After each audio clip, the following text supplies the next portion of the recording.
Hi, Sally Terry here from sallyterry.com, and I'm going to show you how to use a ruler foot on an old style Bernina, and we've used an adapter for this. This will also work for the new style Bernina with a new style adapter. So let's get started. Here's what I do. I just take the glue. I could flip that up. And I'm just kind of going around, staying on the plastic part, and then when this dries, there we go. And I already did it on that one, so now that's going to grip. So don't touch it because it's hot. As soon as it gets cooled down and dries, it will not transfer to your fabric. Now what I'm using is one of my Terry Twist rulers, and you can see I've got the 404 on one side and it's sticky, and you can see the fibers from the fabric on that side, but I've got the glue gun glue on this side. And now I'm just using the guides. They're little marks here where you can line stuff up.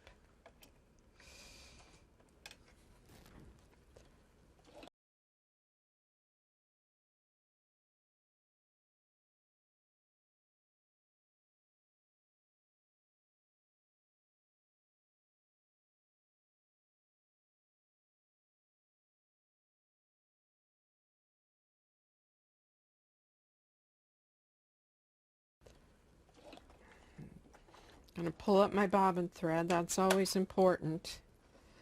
And one of the best ways I know to put a knot in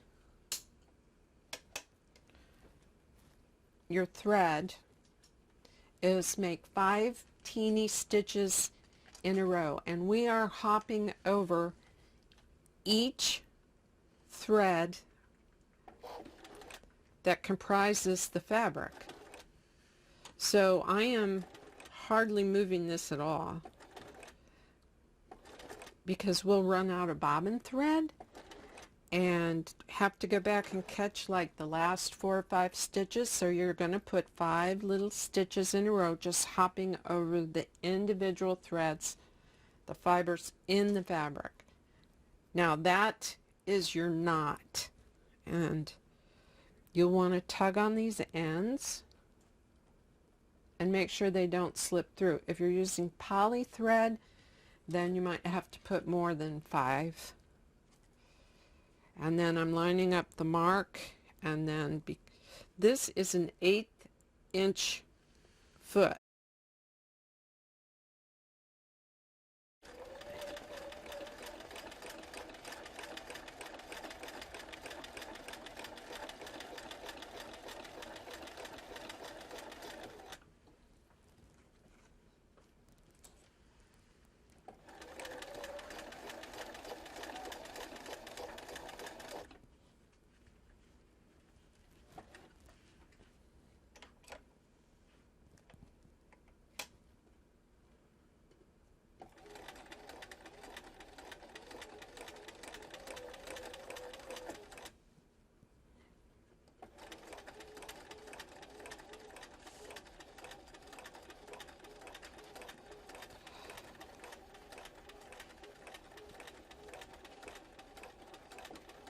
See how we did? Yay! Now right there is where I had to move it, because with this down, this rulers, and this is a 1/4 inch, it will not go underneath the back of that foot. So that's where I moved it, just so you know. And then we would do 5 itty bitty stitches in a row. 2, 3. And I'm using some pretty high contrasting thread. So if you look there, and if I pull, then I would do 3 in the last hole. Now the 3 in the last hole are not a knot, a knot, K-N-O-T. It's not a knot. And I've pulled 3 in the last hole, and then I pulled it up, and you can't hardly tell that that is actually a knot. So that's how this little 1/4-inch foot works, and that's how you can guide around the ruler. And then I can go in and do all kinds of free motion in there. Okay, now we can also run this in a track, and this is where you have to adjust your foot. And see, it is sitting on there. I can take a screwdriver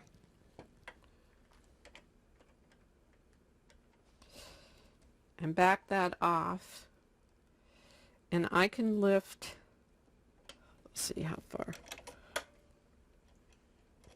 I can lift this up a little more.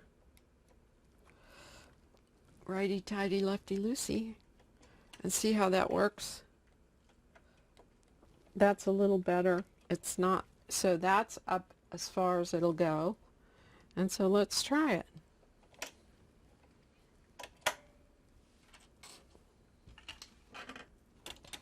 Clip the thread here. Now you can always use fray check with your knots too. If you're worried that they won't hold, you can just put a dab of fray check by Dritz.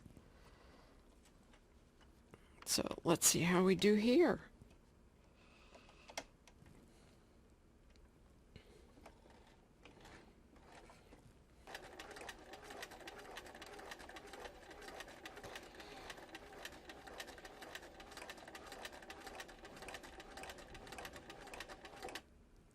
Now this is working well. Okay, I've got the hot glue on the back, and that is gripping my fabric, and now I am moving, and this is like an 1/8-inch ruler instead of a 1/4-inch ruler, so it seems to be traveling well underneath this foot.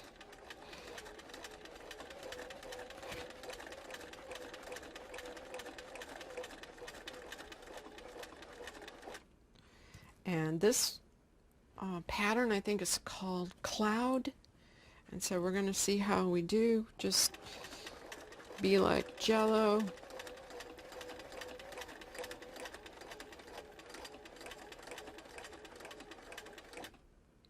Now if it hasn't shifted yet and it's staying perfectly steady, if you follow the outside, you'll see that there's points right there. That is not going to guide your foot.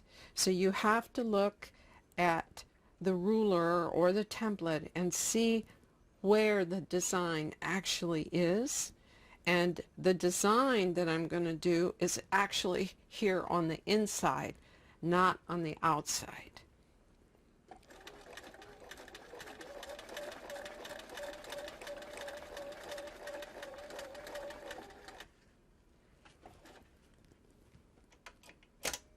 So you can see, and I'm going to turn this a little bit.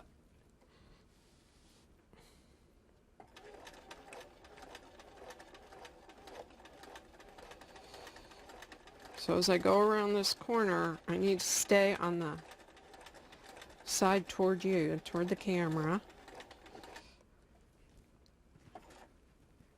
And then I'm going to turn it just a little bit, but it's staying really even. Now here's a great tip.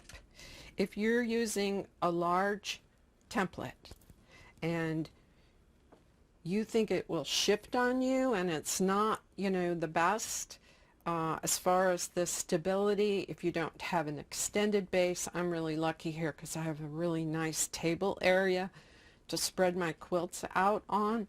But if you need to get back to exactly where that template is, then this is what I do. I mark, and this is like marking a registration line.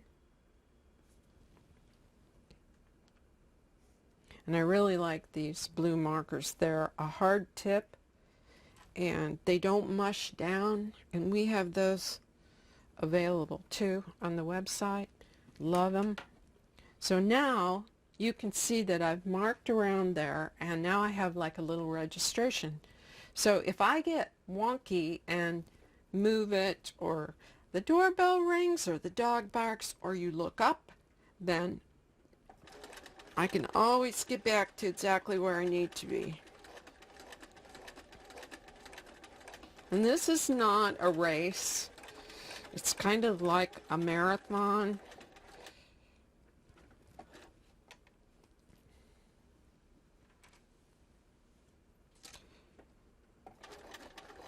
You just want to be slow and steady and even and be like Jello and just follow these little designs. And you'll get faster as you work through them.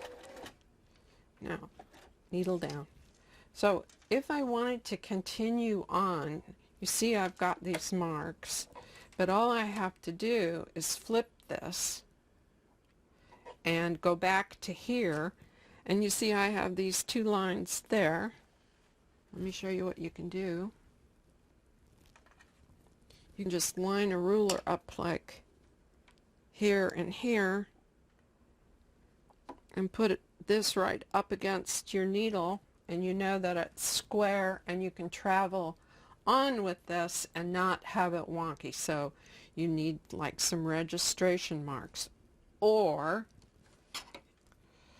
on this particular one, there is an etched line, a guide. So if this were my border, I would put the guide right on there. And normally if you're doing that, then I would put glue on both sides, flip them so that they nest,